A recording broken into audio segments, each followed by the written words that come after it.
Dari awal, di bawah selimut bintang terdapat sebuah pegunungan di mana suara tangisan bayi bergema. Di malam hari, tanah ini milik seorang pemburu pemberani yang insting pertamanya. Setelah mendengar tangisan ini adalah mengambil kapaknya percaya bahwa seseorang berusaha mencuri dari ladangnya. Dia yakin makhluk-makhluk ini telah membuat kesalahan besar dengan menargetkan kabin seorang pemburu. Dia mengikuti suara tangisan di sekitar ladangnya dan ketika dia mencapai kandang, dia tidak menemukan siapa-siapa di sana kecuali kuda-kudanya. Sebentar dia bertanya-tanya apakah dia sedang halusinasi. Lagi pula, sejak dia dan istrinya tahu mereka tidak bisa memiliki anak, dia telah mendengar tangisan bayi. Tapi itu bukan halusinasi. Di padang ada seorang bayi yang nyata. Dia dengan cepat mengangkat anak itu dan ketika dia menarik bayi itu dekat, dia bisa merasakan detak jantungnya. Pada saat itu, istrinya tiba, terkejut melihat dia memegang seorang anak. Ketika ditanya, dia menjawab kepada istrinya bahwa dia merasa anak ini diberikan kepada mereka. Waktu berlalu dan sekarang bayi ini dan pahlawan kita, Sirona Aryan, anak laki-laki yang pernah ditemukan di kandang tumbuh membaca kisah ini. Dia sedang membaca kisah terkenal tentang seorang penyihir yang dengan gerakan tangannya yang sederhana dapat memanggil hujan untuk penduduk kota yang menunggu. Penyihir ini juga dapat melindungi kota dari ancaman di luar perbatasannya. Melalui kekuatan mistiknya, perdamaian dan kemakmuran berkembang dan kelaparan dan haus telah diusir. Namun, penyihir itu tidak beristirahat. Tanpa lelah, dia melanjutkan penelitiannya, selalu berusaha untuk memperbaiki kehidupan orang-orang. Perbuatannya begitu luar biasa sehingga mereka memanggilnya penyihir yang sopan dan kisahnya menjadi legenda yang dihargai oleh semua. Kini berusia 12 tahun, Sirona sering mengubur dirinya dalam buku.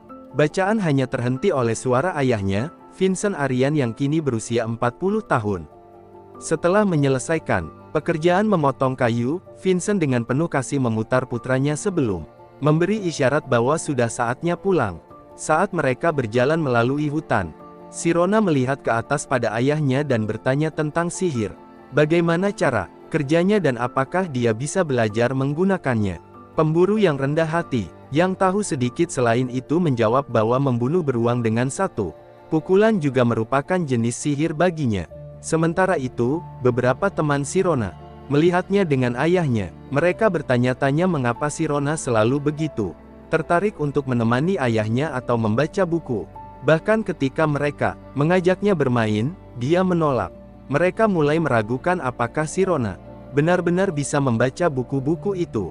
Saat mereka melihat Sirona berjalan di samping Vincent, beberapa anak mulai berpikir bahwa Vincent sebenarnya bukan ayahnya. Salah satu dari mereka mengandalkan bahwa ibunya berkata bahwa Vincent tidak memiliki Sirona, mengklaim mereka menemukannya di suatu tempat ketika dia masih bayi. Sementara itu, saat anak-anak berbicara, Vincent mendengarkan mereka. Dia marah di dalam hati, tetapi tidak menghadapi anak-anak itu. Sebagai gantinya, dia terus berpegang pada keyakinannya bahwa dia adalah ayah Sirona. Apapun yang terjadi, bertekad untuk membuat Sirona bahagia, Vincent memutuskan untuk membawanya ke kota keesokan harinya untuk mendapatkan buah yang dia inginkan sebagai imbalan untuk membantunya. Hari itu, Sirona merasa bahagia dan dengan antusias menantikan pergi ke pasar. Meskipun Vincent diam-diam berharap bisa melakukan lebih banyak untuknya, namun Sirona tetap putus asa untuk belajar tentang sihir. Keesokan harinya mereka pergi ke kota Kres. Di kerajaan Tormia, Sirona mengagumi pemandangan indah kota itu. Ketika mereka sampai di sebuah toko tertentu, Vincent meminta Sirona untuk tinggal bersama seorang kakek yang dia kenal sementara dia menjalankan beberapa urusan. Dia memperingatkan Sirona untuk tidak berkeliaran dan menghindari bangsawan. Vincent segera pergi meninggalkan Sirona menunggu. Sambil membantu kakek sedikit, Sirona memanfaatkan kesempatan untuk bertanya tentang sihir. Awalnya si kakek tidak mengerti, jadi Sirona mengulang pertanyaannya.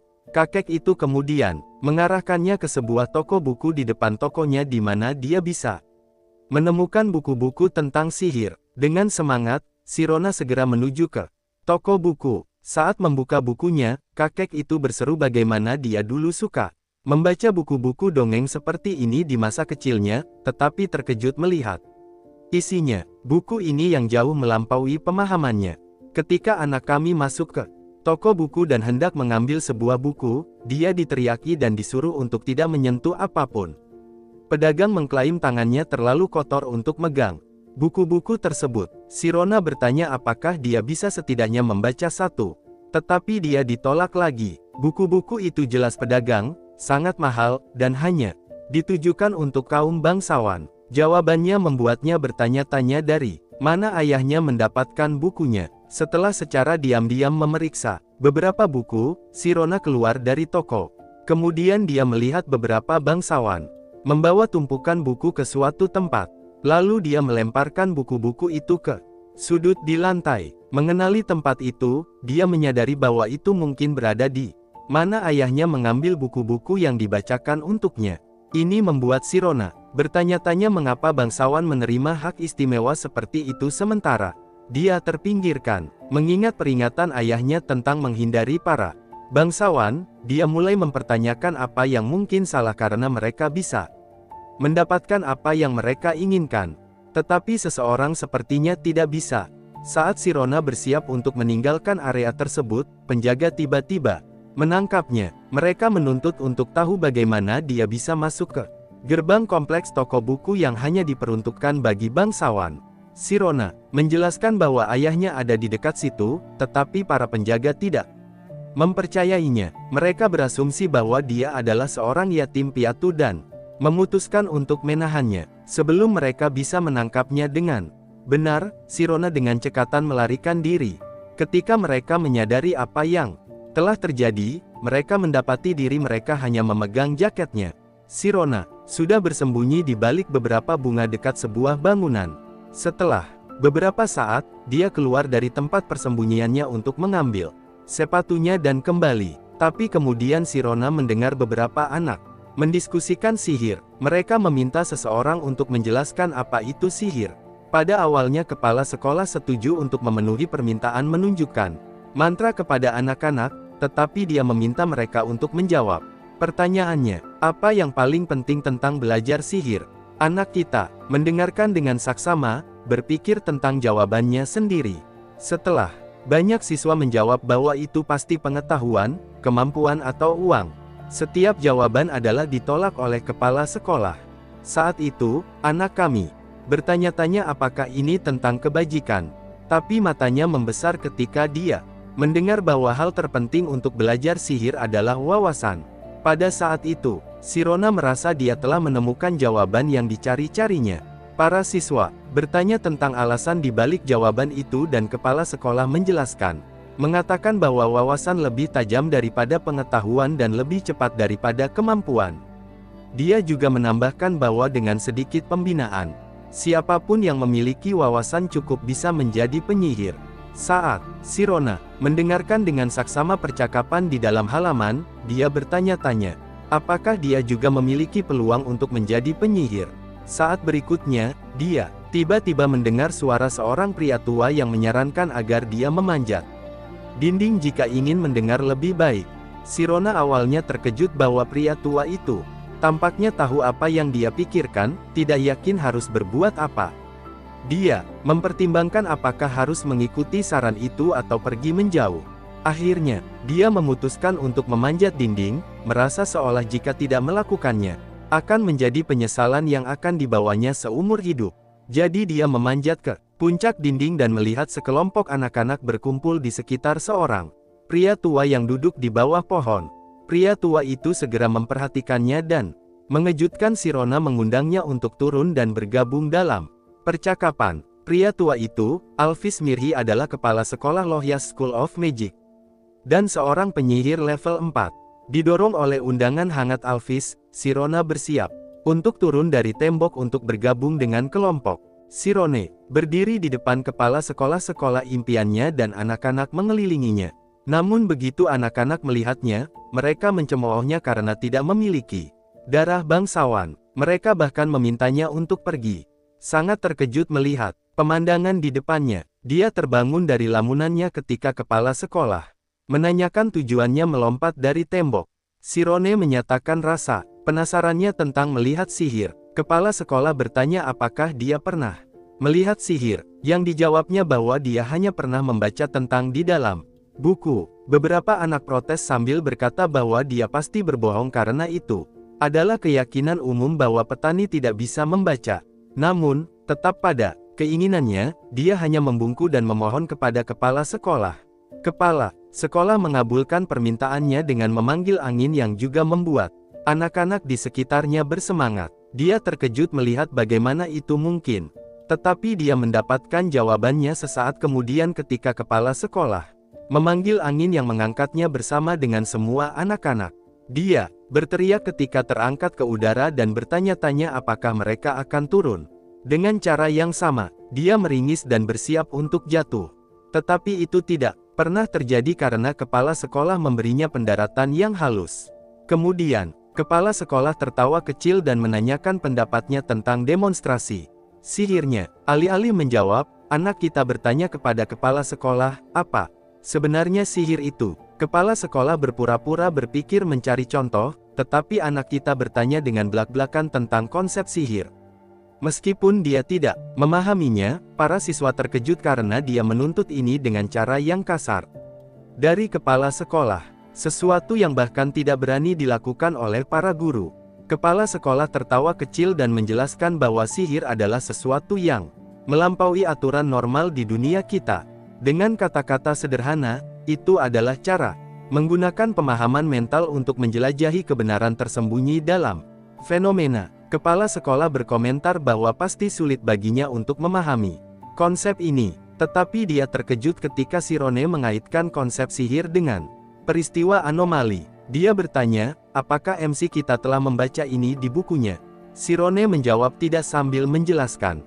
Dia memperhatikan bahwa setiap orang yang berpikir berbeda diserang oleh orang-orang normal.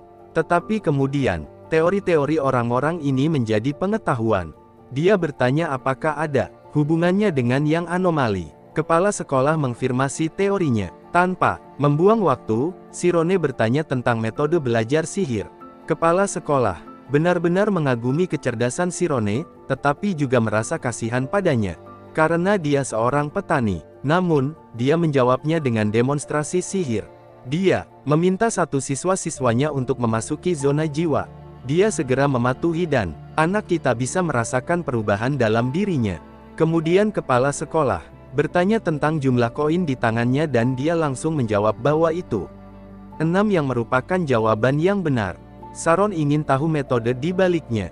Saat mengubah jumlah koin, kepala sekolah menjelaskan bahwa zona jiwa adalah keadaan mental yang sangat sensitif di mana bahkan penyihir besar dapat mengetahui jumlah daun di pohon yang jauh hanya dengan merasakannya. Kali ini, siswa itu sekali lagi menjawab dengan benar jumlah koin tersebut. Sambil membuka tinjunya, dia menjelaskan kepada anak kita bahwa begitu dia memasuki zona raw, dia bisa mengendalikan fenomena. Sharon langsung mengerti bahwa dia tidak bisa menghitung koin-koin itu, tetapi merasakannya.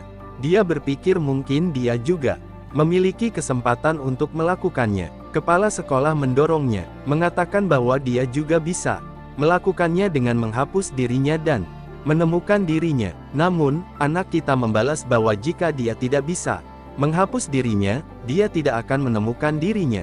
Kepala sekolah senang dengan kemajuannya dan percaya bahwa dia bisa melampauinya. Kemudian dia memintanya untuk mencobanya. Kepala sekolah tahu bahwa dia tidak bisa belajar sihir tanpa memasuki zona roh.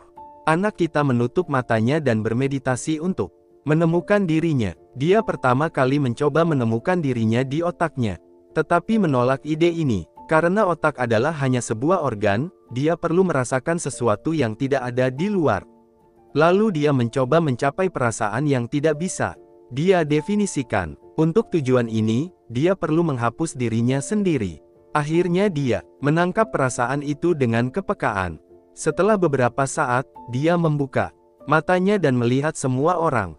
Kepala sekolah bertanya apakah dia merasakan sesuatu. Sharon mendefinisikan bahwa dia bisa mendengar segalanya yang membuat anak-anak melontarkan candaan bahwa dia bisa mendengar karena dia ada di sini. Sementara itu, kepala sekolah mengerti bahwa dia belum bisa melakukannya. Karena masuk ke zona roh berarti memasuki dimensi lain di mana seseorang dapat merasakan bau dari suara dan rasa dari warna, bahkan mengalami landscape perasaan di dalam tubuh mereka. Kepala sekolah lalu mengelus kepalanya dan mendorongnya untuk terus melakukan ini agar mendengar lebih banyak suara.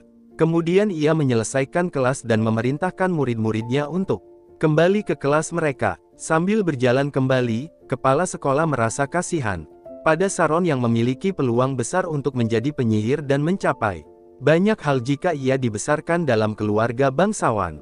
Sementara itu, anak kita melompat dari dinding berkeringat deras.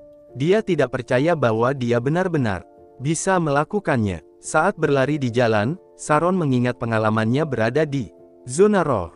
Dia merasa seperti terbelah menjadi ribuan potongan dan tersebar di seluruh planet. Seolah-olah dirinya sendiri telah menjadi sebuah dunia.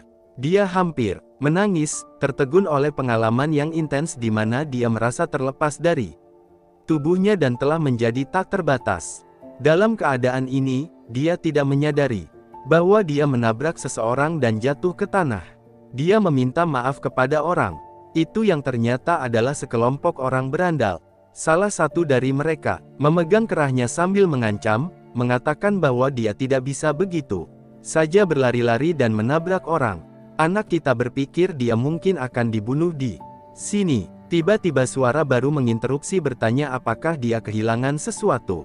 Semua orang menunjukkan rasa hormat yang besar kepada orang baru itu yang ternyata adalah seorang gadis bangsawan muda yang datang untuk mengusir kebosanan. Geng itu memberitahunya bahwa mereka sedang memberi pelajaran kepada Saron karena mencoba membunuh mereka. Tapi kawan kita membela diri dari tuduhan tersebut. Namun geng itu tidak suka dia membantah dan mulai memukulinya. Dia sekarang tergeletak di tanah bergetar. Orang-orang di sekitarnya mengutuknya dan bahkan meminta untuk melihat ibunya yang membuat Saron cukup marah. Mereka memprovokasinya sedikit lebih banyak sambil menganiaya dan menendangnya. Tetapi mereka dihentikan oleh Emi yang dengan ejekan bertanya tentang keadaannya. Dengan gemetar, dia menjelaskan bahwa dia tidak berbuat salah, tetapi terkejut mendengar Emi menyarankan untuk menjualnya ke selatan. Tidak ada yang akan peduli padanya karena dia hanyalah anak petani. Mendengar ini, dia memanggil orang tuanya tidak terpengaruh oleh penderitaannya. Emi bahkan meminta para preman untuk memeriksa dia apakah dia mengalami kerusakan di suatu tempat karena seharusnya dia utuh sebagai budak.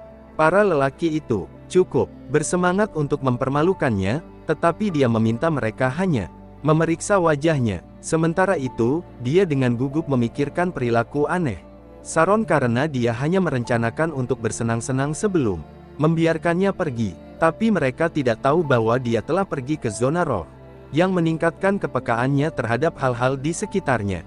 Awalnya dia tidak mengerti apa yang sebenarnya terjadi. Di saat berikutnya dia teringat bagaimana kepala sekolah telah memanggil angin di luar. Tubuhnya digoyang oleh preman yang menginginkan reaksi darinya. Emi juga mengerti apa yang sebenarnya terjadi dan memintanya untuk berhenti. Tapi sudah terlambat karena Saron tiba-tiba memanggil angin dan semua orang terangkat ke udara sementara matanya melebar melihat dirinya menggunakan sihir. Dengan detak jantung yang lebih cepat, dia jatuh ke lantai, menatap para pengganggunya dengan rasa sakit. Dalam keputusasaan, Emi bertanya tentang identitasnya dan sumber dia belajar sihir ini. Karena dia tidak bisa melakukannya karena dia hanya seorang petani. Tapi saat berikutnya, beberapa orang tertarik dengan suara itu dan Emi segera melompat ke udara di depannya. Dia terpesona oleh keterampilannya, tetapi tidak punya waktu untuk memikirkannya. Jadi dia segera melarikan diri dari tempat itu. Saat berlari menuju ayahnya, dia memahami dinginnya dunia ini. Adegan beralih ke rumah keluarga Karmis yang merupakan bangsawan kelas 1 di mana sekolah tuan rumah melihat putrinya Emi dan berpikir bahwa dia pasti sedang bolos lagi. Dilihat dari keadaan penampilannya, dia cukup marah tentang apa yang terjadi dengan Saron. Sementara ayahnya memberinya ceramah panjang tentang bolos sekolah dan kemalasan. Tetapi tiba-tiba, dia berhenti dan mendesak agar dia dikenalkan dengan sekolah sihir. Musim semi berubah menjadi musim dingin dan di dalam rumah tangga, Vincent bertanya anaknya. Istrinya memberitahunya bahwa anak mereka telah pergi ke daerah penebangan untuk memotong kayu. Dia terkejut mendengar ini karena sedang salju, dan dia bertekad untuk mencarinya. Dalam perjalanan, dia teringat saat hampir kehilangan dia selama musim semi. Tapi Saron sudah kembali menjelaskan bahwa dia tersesat. Namun ayahnya merasakan ada yang terjadi padanya hari itu. Sementara itu, di salju, Saron berpikir tentang saat dia bisa menggunakan sihir saat memotong kayu, tetapi dia tidak bisa menggunakannya lagi setelahnya. Saat itu dia melakukannya secara bawah sadar. Jadi dia tidak tahu apa yang dia kurang untuk melakukan sihir lagi karena kurangnya pengetahuan mengenai sihir.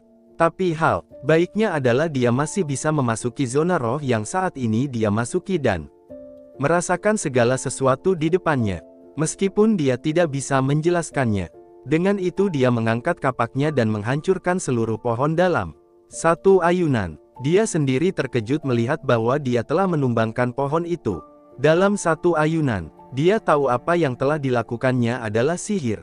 Sementara itu, ayahnya juga terkejut melihat dia melakukan ini dan berpikir itu adalah keterampilan sambaran petir yang telah dia pelajari.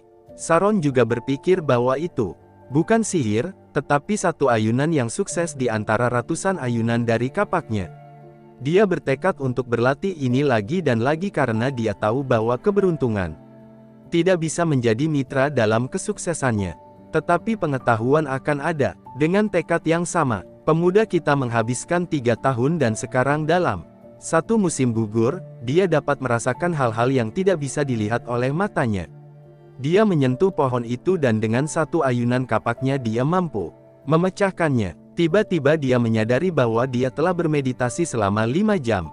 Selama waktunya di zona roh, dia merasa seolah-olah dia telah menjadi alam itu sendiri. Dia bisa merasakan ayunan pohon, suara serangga, bahkan suara akar yang menyerap kelembaban dari tanah. Dia begitu terlarut di dalamnya sehingga 5 jam terasa tidak cukup. Dia mengingat kata-kata kepala sekolah dan mengerti bahwa sekarang dia bisa merasakan dirinya sebagai bagian dari dunia ini. Kemudian dia kembali ke rumah. Dia segera melihat kuda putih dan kereta mewah di depan rumahnya dan bertanya-tanya apakah mereka memiliki tamu. Ketika dia masuk, dia langsung merasakan ada sesuatu saat melihat seorang pria terhormat duduk bersama orang tuanya. Orang tuanya ingin dia duduk sebelum mereka berbicara. Pria itu memperkenalkan diri sebagai Tamurin, pelayan rumah Oin. Saroni menyapanya kembali sambil penasaran tentang tujuannya ada di sana. Tamurin memeriksa wajahnya dengan teliti dan bertanya, apakah dia bisa membaca. Sirone menjawab bahwa dia sudah bisa membaca sejak masih sangat kecil. Sementara itu, dia tidak mengerti alasan di balik pemeriksaan itu dan bertanya tentang tujuannya untuk melakukan ini. Tamurin tiba-tiba melemparkan sebuah bom dengan menawarkan dia pekerjaan di rumah Oin. Pada saat itu, Tamurin menjelaskan rincian pekerjaan tersebut. Perpustakaan besar keluarga Ogien perlu dipindahkan. Perpustakaan itu memiliki lebih dari 10.000 buku dan tugasnya adalah memastikan bahwa tidak satupun buku keluar dari lokasi. Akan butuh waktu lebih dari 2 tahun untuk menyelesaikan pekerjaan ini, karena pekerjaan berat akan dilakukan oleh pengangkut dan tugasnya akan mengurutkan buku-buku tersebut. Dia tertegun, menyadari bahwa kesempatan ini akan memungkinkannya membaca ribuan buku. Beberapa di antaranya mungkin tentang sihir. Namun, kata-kata berikutnya menghentikan proses pikirannya. Pekerjaannya membawa risiko. Jika ada buku yang keluar dari lokasi, itu akan berarti kematian orang tuanya. Sekarang dia mengerti alasan dibalik wajah serius orang tuanya. Pelayan menambah bahwa dia akan dibayar jumlah uang yang besar, jumlah yang begitu tinggi hingga dia tidak bisa menghasilkan sebanyak itu seumur hidupnya sebagai pemburu. Kemudian dia memberitahu ayahnya bahwa ini adalah alasan dia menjual putranya. Vincent protes, mengatakan bahwa itu bukan alasannya untuk membuat kesepakatan ini. Dia ingin putranya mencapai impiannya. Pelayan itu tertawa kecil dan tidak mempercayainya. Karena jika bukan karena uang, apalagi yang membuat Vincent memohon padanya untuk mempekerjakan Serone untuk pekerjaan ini. Vincent bertanya apakah Serone akan memiliki kesempatan untuk membaca buku di sana. Pelayan mengonfirmasi, tetapi mengingatkan dia bahwa dia tidak akan diizinkan membaca buku sepanjang Waktu dia menegur Vincent, mengatakan bahwa dia harus jujur dengan putranya. Karena pekerjaan ini bukan tentang dia mencapai mimpinya. Ini mengingatkan kembali pada Serone yang berusia 6 tahun yang diajari beberapa kata oleh ibunya. Dan mulai membaca buku. Penampilannya yang bersinar dan pikiran yang tajam membuat Vincent bertanya-tanya apakah dia memiliki darah bangsawan dalam dirinya. Dia berharap itu benar. Jika Serone adalah seorang bangsawan, dia akan memiliki kesempatan untuk bersekolah. Tetapi dia menolak gagasan itu karena Serone adalah putranya. Namun, begitu Sirone bergabung dengannya dalam pekerjaannya, Vincent menyadari dengan ngeri bahwa dia sedang mengubah putranya menjadi seperti dirinya sendiri. Sekalipun risikonya, dia tetap ingin mengambil pekerjaan itu.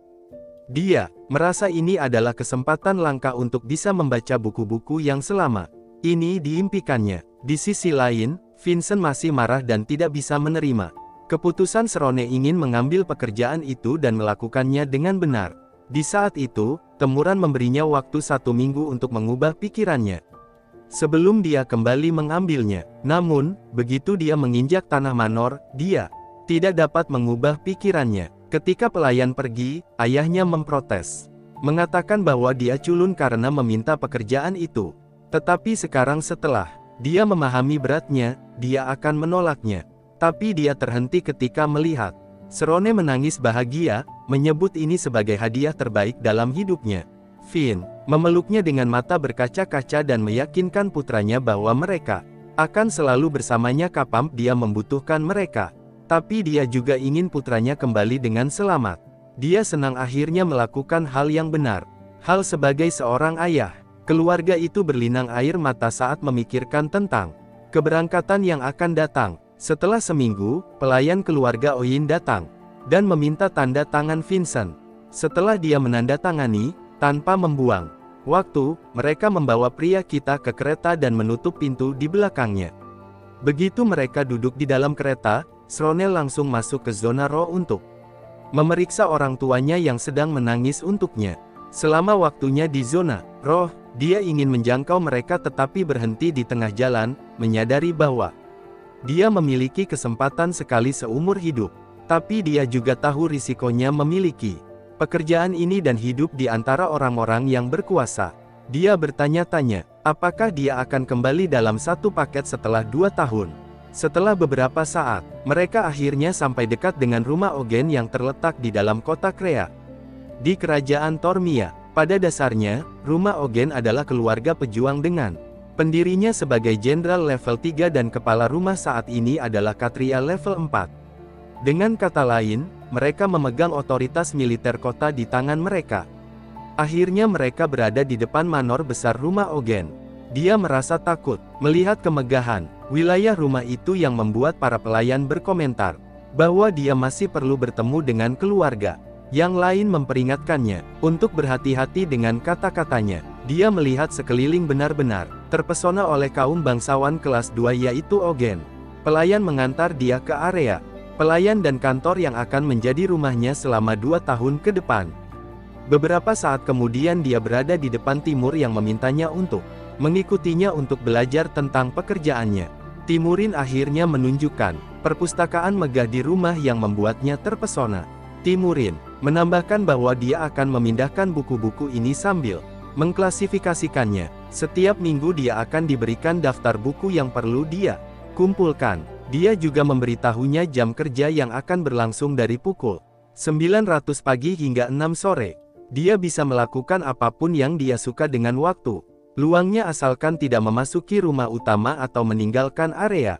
Kemudian, dia diberikan daftar dan bertanya apakah dia memiliki pertanyaan lain.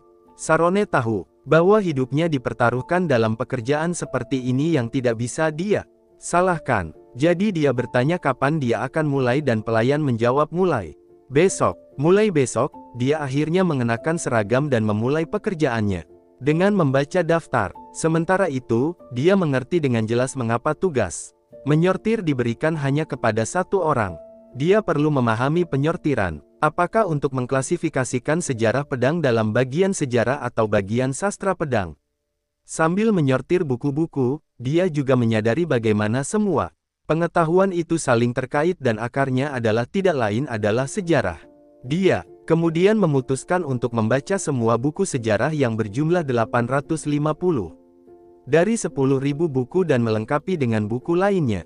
Dia perlu melakukannya. Untuk menjadi seorang penyihir, dia kemudian merasakan seseorang datang dan segera menyembunyikan buku-buku itu karena dia tidak diizinkan untuk membacanya. Timurin masuk memuji pekerjaannya dan bertanya apakah dia akan bekerja larut malam lagi yang dibenarkan oleh Sarone.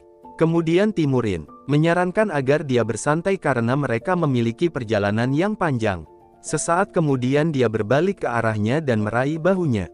Orang kita merasa takut bertanya-tanya apakah pelayan itu telah menangkapnya saat membaca. Tetapi, di saat berikutnya, Timurin mengusap bahunya sambil memberitahunya untuk menjaga penampilannya di depan tuannya dan anak-anak mereka. Dia juga memintanya untuk melakukan sesuatu dengan rambut panjangnya yang dipatuhi oleh Sarone. Dia menghela napas lega setelah kejadian yang hampir menegangkan. Sekarang dia sendirian. Dia perlu menjaga pekerjaan yang baik dan memutuskan untuk mengikat rambutnya seperti ayahnya. Nanti malam itu ketika dia membaca sejarah Tormia, dia memahami masalah terbesar. Membaca dan memahami lebih sulit dari yang dia duga. Dia bertanya-tanya apakah sebaiknya dia menghafalnya. Tetapi kemudian memutuskan untuk memahami setidaknya satu bagian dari peristiwa tersebut dan melanjutkan. Sebelum dia membaca lebih jauh, kelelahan menangkapnya dan dia terlelap di buku. Saat dia tidur, Timurin masuk dan menarik buku dari pelukannya. Dia melihat buku sejarah dan mencemooh ide Sarone untuk membaca, tahu bahwa akan butuh setengah bulan untuk membacanya semua. Dia tidak percaya bahwa membaca dapat membawa keberhasilan bagi anak itu. Sebenarnya dia akan melarangnya membaca jika informasi itu bersifat praktis yang dicari Sarone. Timurin pergi dengan rasa kasihan kepada Sirone. Berpikir bahwa dia tidak lebih dari seorang pemimpi bodoh dengan ide-ide gila. Sudah 3 bulan sejak anak kita mulai bekerja di perpustakaan besar rumah OIN. Saat ini dia mengantarkan 4 tumpuk untuk para pengangkut dipindahkan ke lokasi baru mereka. Sementara itu, dia juga mulai ahli dalam memilah buku dan bekerja sebagai pustakawan. Ketika seorang pelayan mengambil buku dari Tuan Lai, dia protes bahwa Lai belum mengembalikan buku terakhir. Pelayan menjelaskan bahwa dia mencoba membujuknya untuk mengembalikannya, tetapi para tuan tidak peduli dengan buku-buku ini. Karena jika satu hilang, Sarone akan dalam masalah. Mendengar itu, anak kita menyimpulkan bahwa bangsawan tidak terlalu peduli dengan buku seperti yang mereka tunjukkan. Jadi, pada dasarnya petani seperti dia harus sangat berhati-hati untuk menghindari kesalahan yang bisa membahayakan nyawa mereka. Jadi, dia memutuskan untuk tidak menarik perhatian ke dirinya sendiri. Pikirannya terganggu oleh seorang pemuda berambut biru yang berlari ke arahnya. Dia adalah putra bungsu Ogien Lian yang sedang berlari dari tuannya. Untuk melewatkan latihan, tuannya berteriak bahwa dia akan membuatnya melakukan 100 putaran sebagai hukuman. Tetapi Lian segera bersembunyi di bawah meja sebelum meminta Sarone untuk tidak memberitahu tuannya di mana dia berada. Tuan bergegas masuk dan menanyakan tentang Lian. Anak kita dengan gugup bertanya tentang identitas Tuan. Tuan dengan marah memperkenalkan dirinya sebagai Tuan Lian dan bersikeras agar dia memberitahu lokasi Lian. Dalam keadaan terpaksa, dia menunjuk ke bawah meja tempat Lian bersembunyi. Tuan, Kate menariknya keluar dari meja yang membuat anak kita merasa kesakitan. Tuan, Kate berjanji untuk melatihnya dengan daya tahan mental latihan hari ini. Sementara itu, Lian menatapnya dengan tajam karena melakukan ini. Di sisi lain, Sarone dengan gugup berpikir bahwa dia tidak punya pilihan karena instruktur memiliki kekuatan yang sama di rumah seperti tuan rumah. Setelah kejadian ini, kabar angin menyebar tentang bagaimana Lian dibawa oleh Tuan Kate ke pegunungan.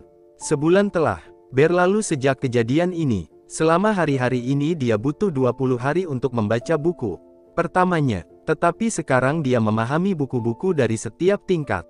Selama 4 bulan ke depan dia membaca lebih dari 82 buku sejarah. Sekarang dia memahami buku-buku itu. Dia menyadari bahwa tidak ada informasi baru di buku-buku lainnya. Setelah melalui 200 buku, sisa buku-bukunya terasa ringan untuknya. Awalnya dia merasa gugup apakah dia benar menghabiskan begitu banyak waktu membaca sejarah. Tetapi setelah melihat melalui buku-buku untuk memahami kegiatan penyihir dalam sejarah, dia mengerti bahwa dia telah membuat pilihan yang tepat. Dia menyadari dari buku-buku ini bahwa jika seorang sarjana meneliti sebuah teori, seorang penyihir adalah orang yang mengubah teori ini menjadi kenyataan. Satu-satunya perbedaan antara penyihir dan sarjana adalah bahwa seorang sarjana tidak bisa masuk ke zona roh. Dia menutup buku dengan keputusan bahwa dia akan menambahkan tulang punggung pengetahuan yang luas ini ke dalam zona rohnya untuk menjadi penyihir. Sebelum dia dapat merencanakan lebih jauh, pintu terbuka, dan di sana berdiri seseorang yang berdarah dan marah. Leon yang sudah menghitung hari untuk momen ini. Saron menelan ludah dengan gugup karena dia tahu apa yang akan terjadi. Leon dengan dingin memberitahunya bahwa meski sudah memanjat tebing yang sama berulang kali, dia telah mengumpulkan keberaniannya hanya untuk datang ke sini dan membalas dendam padanya. Saron mengerti bahwa apapun yang terjadi, Leon dibutakan oleh kemarahannya. Di sisi lain, Leon memintanya untuk mengatakan sesuatu. Dia bahkan menyebutnya pengecut karena melemparkannya kepada tuannya saat dia meminta bantuan. Saron protes bahwa dia hanya mengatakan kebenaran, tetapi Leon meraih kerahnya sambil memberitahunya bahwa seharusnya dia memberitahu terlebih dahulu bahwa dia tidak akan membantunya. Saat itu anak kita menyadari bahwa tidak mudah baginya untuk melakukan sesuatu seperti ini karena posisinya sebagai petani.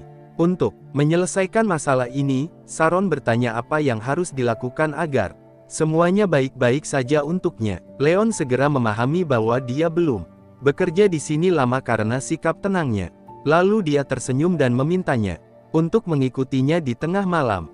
Setelah beberapa saat, mereka berada di dalam lapangan pelatihan yang membuat Saron bertanya-tanya apakah dia akan menjadi sasaran bantingan untuk Leon.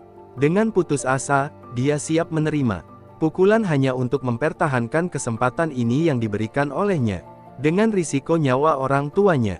Tapi dia terkejut ketika Leon melemparkan pedang kayu ke arahnya. Leon kemudian memintanya untuk berduel seperti pria, bukan pengecut. Saron keberatan bahwa dia bukan pengecut, tapi seorang pelayan yang diharapkan untuk melayani. Leon dengan datar mengatakan bahwa itu karena dia telah menjualnya kepada Tuan Kate untuk menyelamatkan dirinya.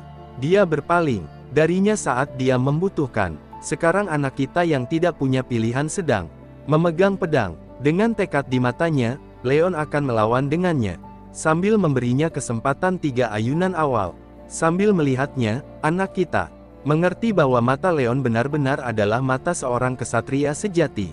Dia juga memikirkan strategi berikutnya untuk mengatasi masalah ini.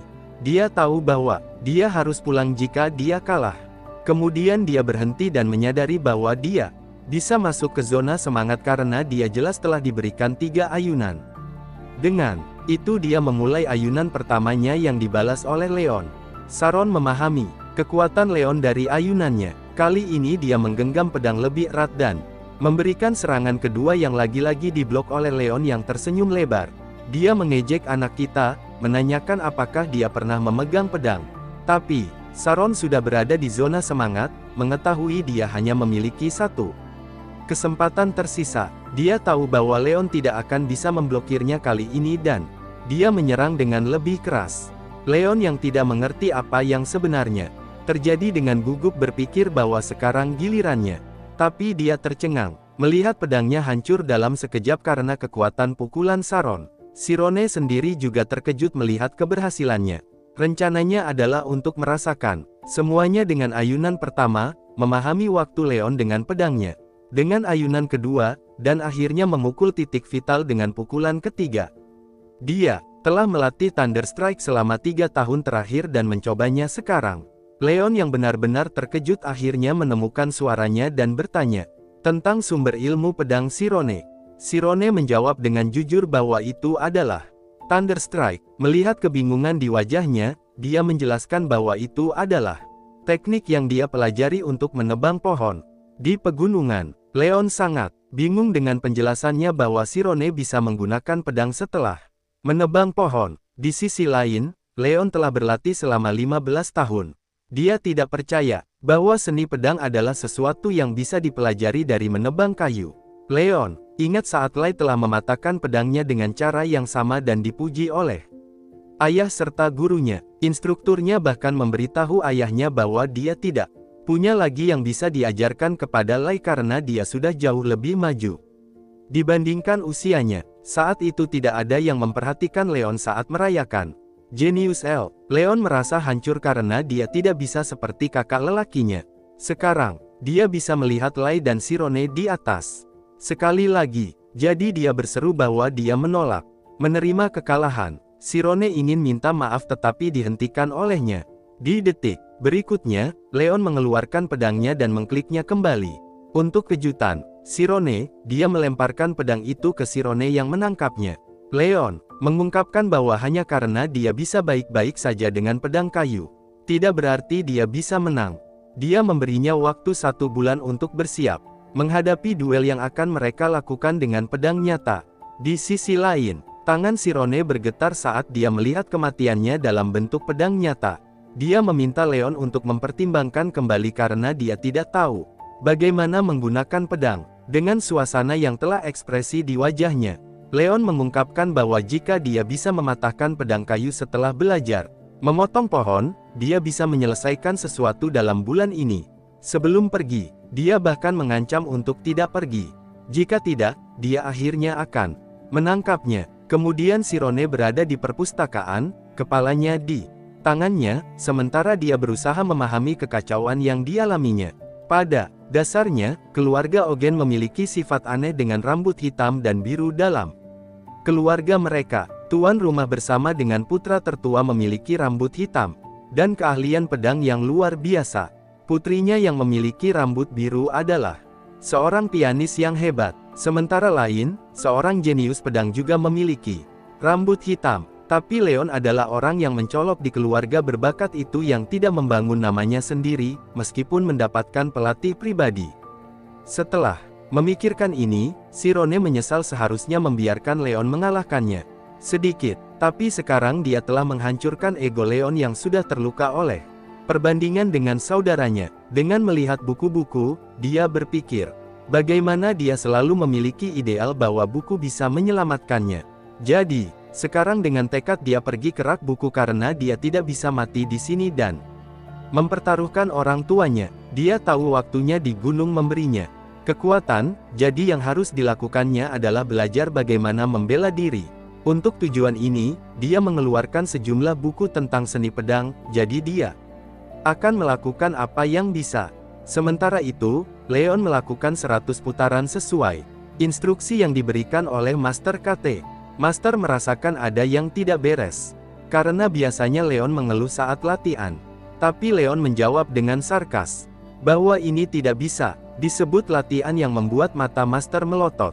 Dengan ekspresi lelah di wajahnya, dia menjawab bahwa latihan ini tidak cukup sulit karena dia masih berdiri di kakinya. Tapi Master KT segera mengerti bahwa ada sesuatu yang terjadi yang dia tolak dengan napas tersengal. Tapi Master KT penasaran dan mengaitkan perilakunya dengan pencapaian Lai, tetapi kemudian menolak pikiran ini. Karena Leon sudah memiliki skemanya. Bagaimanapun dia memperingatkannya, bahwa dia bisa mati dengan latihan yang berat, tetapi Leon dengan antusias mematuhi. Sementara itu, Shirone juga belajar skema ini. Pada dasarnya adalah zona roh bagi pencaksilat yang meningkatkan kesadaran bentuk fisik tubuh manusia. Kepada pencaksilat, ahli teknik ini bisa menggunakan setiap selu mereka saat bertarung dengan pedang. Dia menutup buku dengan kesadaran baru bahwa ini adalah kebalikan dari apa yang dia lakukan untuk masuk ke dalam zona roh. Kemudian dia memutuskan untuk mencobanya. Dia menutup mata dan mencoba merasakan dirinya. Dia telah memasuki zona roh sejauh ini. Tetapi alih-alih menghapus dirinya seperti yang zona jiwa, dia perlu menggali ke dalam dirinya sendiri. Dengan mengangkat tirai hitam, dia bisa masuk ke fase pertama skema. Tapi kemudian dia tiba-tiba berhenti karena akan menjadi pemborosan energinya untuk berusaha pada sesuatu yang bertentangan dengan zona jiwa. Lalu dia teringat Emi, dan bertanya-tanya apakah dia menggunakan skema dan terkejut memikirkan bahwa dia terlalu maju untuk usianya. Kemudian dia pergi ke lapangan terbuka dan mengeluarkan pedang. Dia mencoba menerapkan zona jiwanya dengan apa yang telah dia pelajari tentang kepemimpinan pedang. Ketika ini terjadi, dia mulai dengan 8 irisan arah dan mengayunkan serangannya. Sementara itu, Leon juga terlihat berlatih dengan giat pada tingkat yang bahkan gurunya sendiri menghentikannya, memperingatkan bahwa ototnya bisa pecah. Tapi dia terus memukul kayu sambil berseru bahwa ototnya belum pecah. Tapi dia sangat frustrasi, sambil berpikir bahwa meskipun ototnya tidak pecah, dia bahkan belum mengaktifkan skemanya. Melihat kondisinya, gurunya menghentikan latihannya.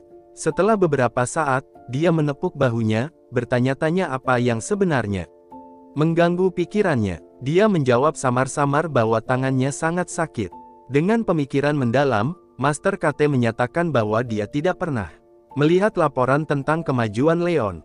Leon menjawab bahwa inilah alasannya untuk bekerja keras. Master KT mengabaikan kemarahannya sambil bertanya, apakah ada sesuatu yang seharusnya dia kuasai? Apakah dia bahkan sudah menyelami apa sebenarnya itu? Leon hanya menjawab bahwa dia tahu apa yang tidak dia kuasai, yang membuat Master KT bercanda bahwa ini adalah alasan dia bukan seorang jenius. Leon dengan kesal menyuruhnya untuk diam.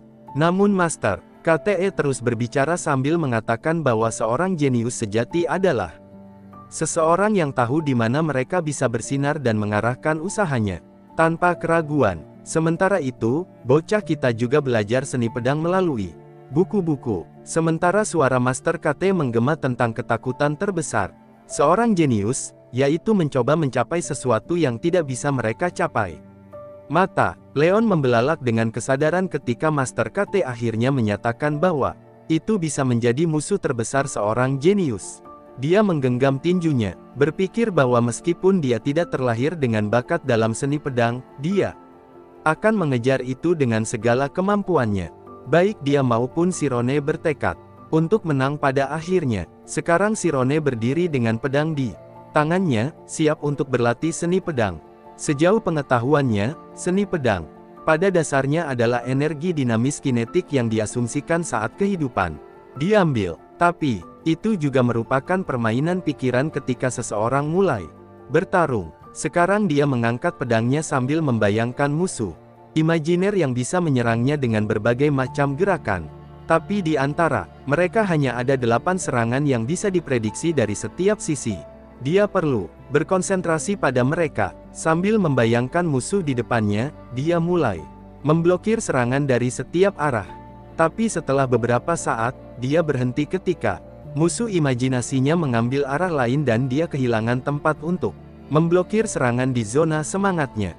Dia berhenti sejenak dan mundur untuk tertawa setelah akhirnya memahami bahwa jalur seorang pendekar pedang juga tak terbatas, sama seperti jalur sihir. Kali ini ekspresinya berubah saat dia mengeluarkan pedangnya. Dia meminta maaf kepada orang tuanya karena mungkin dia tidak pernah ada untuk mereka. Tapi di bawah sinar bulan, dia merasa puas karena meskipun menatap kematian, dia memiliki kesempatan untuk mengalami dunia agung lainnya. Setelah beberapa saat, dia akhirnya berdiri di depan dari Leon yang mengajaknya untuk memulai pertarungan. Ketika Leon mengeluarkan pedangnya, dia terkejut melihat tatapan percaya diri di mata Sirone setelah sebulan berlatih. Sekarang saat dia mengamati pedang kayunya beradu dengan pedang Sirone, dia menyadari bahwa Sirone benar, bahwa anak ini tidak pernah memegang pedang seumur hidupnya. Tapi dia tidak mengerti bagaimana anak ini bisa begitu tenang. Setelah memegang pedang untuk pertama kali dalam hidupnya, dia menyimpulkan bahwa dia pasti berbakat alami seperti saudaranya. Tapi terlepas dari bakat alami, dia bergegas menuju Sirone, bertekad untuk mengalahkan lawannya. Sementara itu, anak ini dapat melihat melalui zona semangatnya bahwa Leon berada di level yang berbeda dibandingkan dia. Dia segera memblok serangan Leon satu demi satu.